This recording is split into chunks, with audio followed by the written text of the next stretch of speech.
What's up, my name's TechNumber here for Troubleshoot and welcome back to another video. So, Grid Legends has now released for early access. You can go ahead and get yourself a 10-hour free demo, or you can actually purchase the game and play it 2 days early, or something about EA Game Pass. I'll have an article linked down below. Either way, there's a free demo that you can go ahead and try now before the full release on the 24th of February. This video will still apply long after that. This is a full optimization guide for Grid Legends. Do note that I'm only going to be covering basic things in Windows that will help any game really, and then we'll get into game-specific optimizations later on. Do note it is a new game, so the developers will of course be optimizing it themselves as well. These steps will help you no matter what throughout all future releases. On top of this, if you'd like to get even more out of your computer, in the description down below you'll find Windows 10, Windows 11, and NVIDIA optimization guides to help you get even more out of your computer.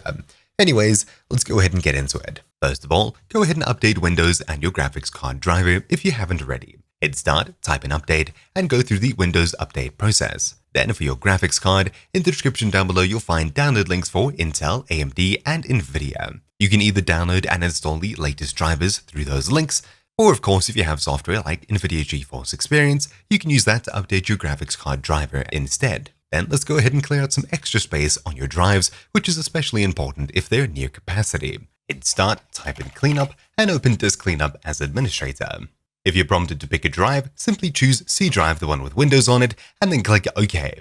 When it's done scanning, you'll get a pop-up with a bunch of items. Simply select all of these temporary items as we can remove them from our computer.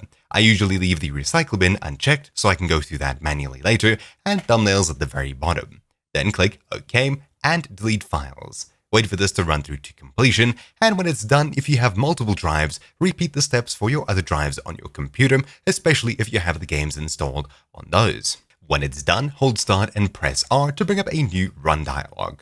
Inside of here, type %temp, %, and hit Enter.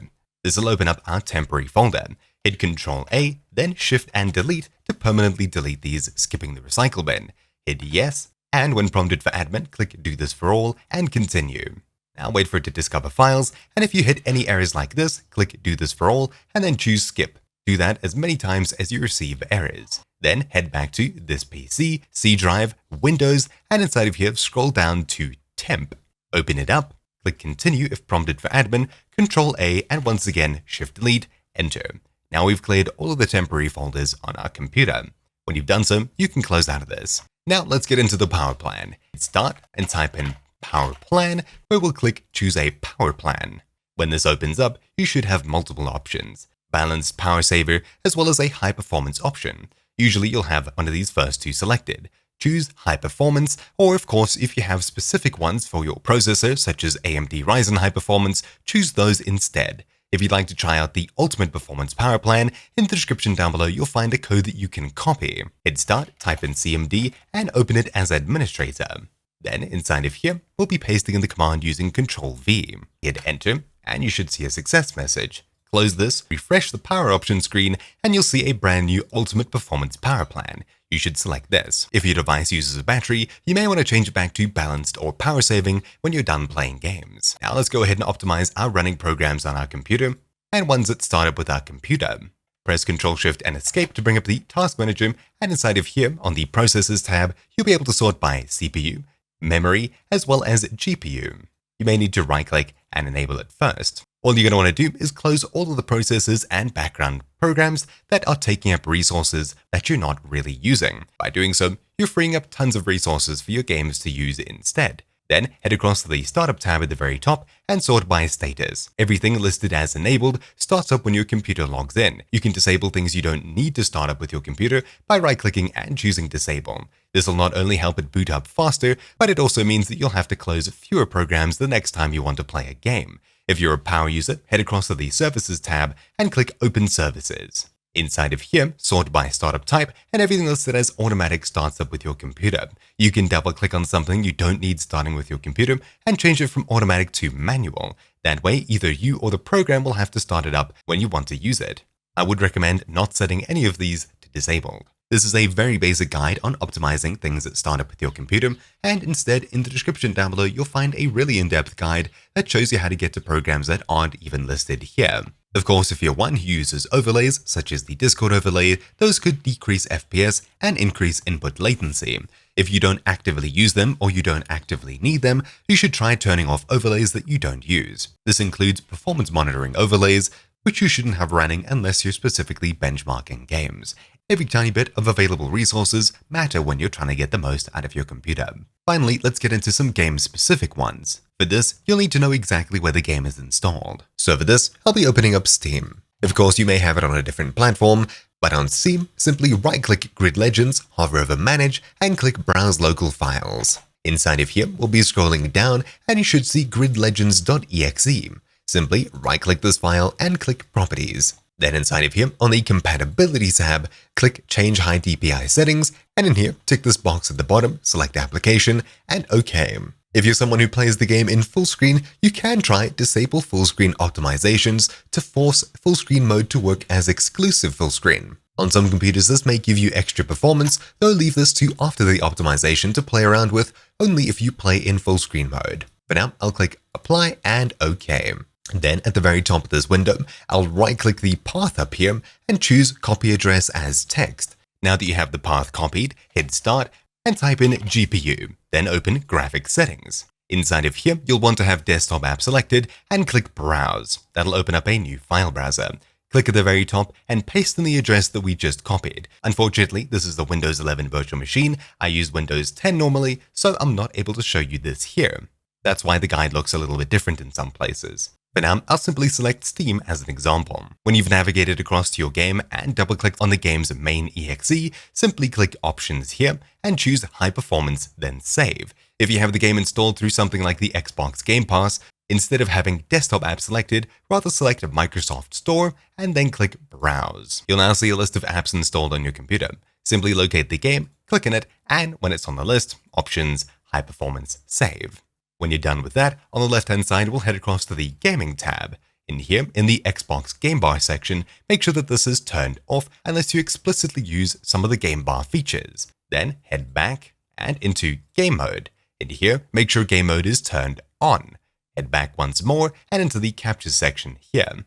If you have the Xbox Game Bar installed and enabled, you may have a Shadow Play-like feature enabled by default that records your screen all the time and allows you to save past few minutes. Of course, if you don't actively use this, you should turn it off. You can do so simply here by setting Record What Happened to off. It's as simple as that. Now finally, before we actually launch up the game itself, we need to know if the game is GPU or CPU limiting us so we can optimize further. When you're in a demanding scene or running a benchmark in-game, hit Ctrl Shift and Escape to bring up the Windows Task Manager. Head across to the Performance tab and simply see if your GPU is hitting 100% all the time or your CPU is hitting 100%. Whatever is maxed out all the time is what you're limited by. If you find that your graphics card is holding you back, it's a good idea to disable hardware acceleration in other programs on your computer, most importantly browsers. This includes Chrome, Firefox, and programs based on Electron and similar frameworks like Discord and Steam. In Discord, for example, head across to User Settings in the bottom left, then on the Advanced tab, you'll find hardware acceleration that you can turn off. By doing so, Discord and other programs will use more of your CPU instead of your GPU in the background. They may become more stuttery when lots of animations and video decoding or encoding are going on, so it may be a good idea to re-enable these later when you're not playing super demanding games. Of course, the alternative is to simply close those programs as well, including your browser. Speaking of CPU or GPU limited, if you find that you're CPU limited instead of GPU, which this guide is mainly going to focus on in just a bit when we get to the in-game settings, it may be a good idea to actually raise some of the settings in-game to balance out your computer. If you're CPU limited, you'll find that no matter how low you drop your in-game graphics settings, you won't gain any performance. Instead, the game will just look worse and worse while keeping the same performance. If you find that that's happening, it's a good idea to crank some settings up, especially ones that you may notice more than others, such as lighting and shadow effects. But anyways, with that out of the way, let's get into more game-specific options and finally launch up the game itself. To see what we can optimize inside of it, I'll click play here. So of course, by default, you're dropped into the game straight away. You'll need to quit out and head back to the main menu. I'll head across to the Options tab at the very top, then Video, and inside of here we can start optimization. If you're using an ultra-wide screen or a 4K screen, etc., it may default to 1080p in a small box or be super stretched. What you need to do first is set this resolution to the correct resolution for your display and then apply. When we're done with that, vertical sync should be disabled unless you're specifically getting screen tearing after you make this change, and display mode should be set to full screen for the best possible performance. I'll apply changes once more and head to the right to the Advanced tab. Inside of here, we have a benchmark option as well as a preset option. We can run all the way between ultra low to ultra high, and of course, these will give you different bits of performance. To start, I'll get a baseline on the ultra high setting as I have a 3080 Ti. This will of course be relative, but you should still see a dramatic improvement here, assuming I'm not CPU limited. For you, however, especially if you are GPU limited, you'll find a great increase in FPS after following this guide, even if it isn't exactly the same as what I get. So toggling on my overlay, you can see we're sitting at around 90-ish FPS, low 90s. I'll let this benchmark run through to completion so we can see exactly what's happening. Already out the gate, it's a pretty optimized game to say the least. The Grid developers have definitely had a lot of time making games, and this isn't any different. Dropping to low 80s inside of the car, and once again to high 90s when we're outside of it. Not too sure why there's an FPS drop on the inside, but there is. And with one lap comes the end of our benchmark. So we've been anywhere from the mid-70s all the way up to just about 100, though not really reaching there. Minimum FPS 74, max 99, and average around 90. Awesome. So I'll head back and once again into options. Heading back to video, then advanced. Let's start with optimizing these settings here. So first of all, lighting quality. There's no ray tracing as far as I know, so you can comfortably leave this higher up to get a better looking experience. However, if you experience lag because of lighting effects, you may want to push this down to low. The changes should be somewhat noticeable, though because it is a racing game, things are moving past you extremely fast, you can comfortably leave this on low without noticing it too much. Anti-aliasing is something I always turn off in every game, not just because it makes things look blurrier, but of course because it's usually quite computationally expensive. TAA isn't the most expensive kind of anti-aliasing, and that's the only option that we have here, at least for now. You can set this to off for a small FPS boost. Post-processing quality I would leave usually around medium, just because particles flying around your screen when crashes happen and things like that can be quite exciting. Pushing this down to low, I'd expect a lot of those to go ahead and vanish. Texture quality depends completely on your graphics card and how much VRAM it has. This 3080 Ti has 12 gigs of RAM, my old 1080 Ti has probably 10 or 12, I don't remember, and I'd comfortably usually leave this on ultra high or high for that. If you have, say, 6 to 8 gigabytes, you may want to stick to medium, and anything below around 6 gigabytes of VRAM, you'll want to set this all the way down to low.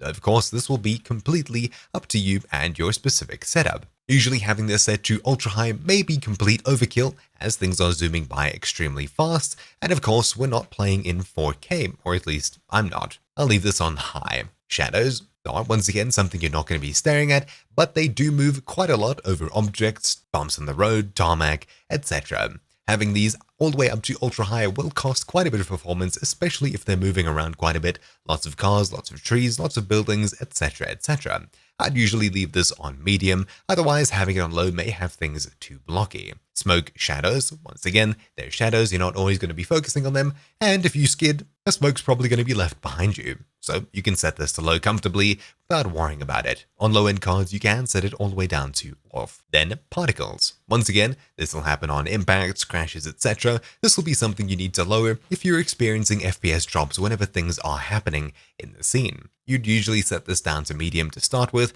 and if you'd like to turn it up, you can turn it up to high. For this, I'll be leaving it on medium as if I had a 1080 Ti in my computer. Vehicle reflections aren't using a ray tracing technology or anything like that. These are still using the old SSR screen space reflections, which is pretty cheap to run and has been around for a very long time. You can usually leave this on medium or high and not really lose too many FPS. For this, I'll leave it on medium. I think anything below this would look too blocky, so unless you're absolutely clawing for FPS, you probably don't need to drop this any further.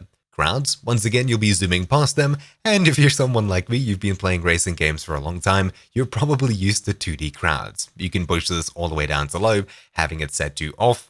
Not sure if it would completely get rid of them or just turn them into images, but I think it might be a bit lonely. I'd leave it on low or medium. Now for mirrors, they're not simply screen space reflections, as they need to render what's going on behind you. This will create a second camera instance in most cases, in most games, at a much lower resolution. This slider over here should change the resolution of that second camera as it's rendering what's going on behind you. I would think that you'd only see the difference in FPS when you're actually in the cockpit view looking at the mirrors and the mirror above you. Usually I'd have this set to low or medium. You're not always going to be staring at it all the time, and I'd rather raise the other settings for what's going on in front of me before I come back here and raise this. Ambient occlusion should have a very small impact on performance, and you can usually leave this on. Weather effects, once again, are situational, and it completely depends on what kind of track you're on, environment, etc. Usually you don't need to leave this too high, but if you crank this down too low, things may look pixely, rain probably, and other things like that. I'll leave this on medium. Now ground cover, I'm not too sure what this could be, so I'd usually put this right in the middle on medium. Down to skid marks, once again these are probably behind you unless you're coming through for a second lap, in which case you're probably not going to be staring at them, but they may be useful to know that they're there as they may give you a competitive advantage. I'll leave these on low. I wouldn't recommend turning them off if you could use them for your advantage. LOD quality should be set to high, otherwise cranking this down may cause things to pop in suddenly, etc. Of course, if you have less VRAM, you may want to set this down to medium or low, depending on your graphics card. Me, with 12 gigs, I don't need to worry about this. I can always make sure that the highest quality models are loaded all the time, so I'll leave it on high. Dynamic resolution isn't anything fancy like DLSS or FSR, it's simply just adjusting the resolution of your display and scaling it up and down as it goes to reach a target FPS. This is a minimum, not so much a maximum as far as I understand. You'd usually want to have this set to off unless you've exhausted all of your other options here. You can set it to whatever you'd like to reach. But with a game like this, it doesn't seem too stressed and seems pretty optimized out of the gate. So with this, I'll apply my changes. Yes, and I need to restart my game to apply them. So I'll go ahead and do that in just a moment. The audio tab is an interesting one. We can choose between headphones and speakers, and spatial audio over here does seem to have quite a big impact on what's going on around you. I quite enjoy the sound of DTS-X, though you may prefer Dolby Atmos or Microsoft Spatial Sound. You'll notice a change in audio when you go between disabled and any of these options here. Everything else here is user preference. The gameplay tab, once again, is user preference. You can set between KPH and MPH for my American friends. Set the field of view, which is very useful, as if you're someone like me, you may want to set to higher rather than lower, especially if you're playing ultra-wide. The difficulties tab, once again, user preference. Something I'd usually do is turn off the racing line unless I'm loading the handling of specific cars. On-screen display, completely user preference, and none of these should really have any effect on your FPS, other than the rear view mirror, which is off by default. I would assume this adds a rear view mirror even in third person when your camera's flying behind your car. Finally, online is user preference once again. You may want to set this to private or public depending on how you'd like to host, if you would like to host at all. You can also change crossplay multiplayer type here, and the rest we can probably look over for now. Besides that, there's not much else here. There's only controls and save management in the bottom right where we can reset our progress and start a new save game. So now that we've changed our settings, I'll head back and quit out of the game completely, then relaunch it. Heading back to the options video, let's go back into the benchmark and see how things have changed, toggling on my overlay. Immediately out of the gate, I'm sitting at around 98, now pushing past 100 FPS comfortably into the low 100s up to 110, which is a great start considering we didn't even reach 100 FPS in the last run. Of course, I am running a completely overkill setup with a 3080 Ti, so if anything, I'm limited by my CPU, an AMD Ryzen 3900X. While it's not exactly the best thing to have for optimizations, following the steps and guidelines that I showed you previously will definitely have an impact if you're GPU limited or you're quite balanced. Previously, I was balanced, now I'm sort of leaning towards CPU limiting or once again just balanced, with my GPU being pushed up to 60-70% instead of all the way up to 80-90% usually. If you're someone like me running a completely overkill setup and you're comfortable with 80 to 90 FPS, of course, crank all of your settings up and forget about it. If you're someone with much tighter spending budgets, the game still looks incredibly good where it is now in our sort of modified medium preset. If you need to squeeze anything more out of your computer and you find that your graphics card is setting at 80, 90, 100%, you're probably still GPU limited and you can comfortably push those options down to get even more FPS. though eventually you may reach a point of diminishing returns as the engine is pretty well optimized, and you may return to a CPU limit if you're running medium to high-end hardware. If you find that you've reached a point of not gaining any extra FPS, you can comfortably raise some of the options that have the biggest visual impact for you. Currently, the only visual change that I'm noticing between the previous benchmark and now has to do with the corners and edges of objects. The aliasing is a little bit bad, but of course you can raise the anti-aliasing back to TAA, lose barely any FPS, and get rid of all of those jagged edges. Finally, pulling in for the end of the lap, we'll see exactly how many FPS we actually got. And there we have it. Average FPS 102, minimum 82, max 114, and 97th percentile 82. So we barely dropped past the low 80s, and we comfortably sat around above 100 usually. Once again, a completely overkill setup, especially for a game like this. You'll definitely notice much bigger changes if you're using older generation hardware. But anyways, that's really about it for this video. Once again, if you'd like to get even more out of your computer, do check the description down below for Windows 10 and 11 complete optimization guides and an NVIDIA optimization guide too, as well as any other related videos. Thank you all for watching. My name's been TechNobe here for Troubleshoot, and I'll see you all next time. Ciao!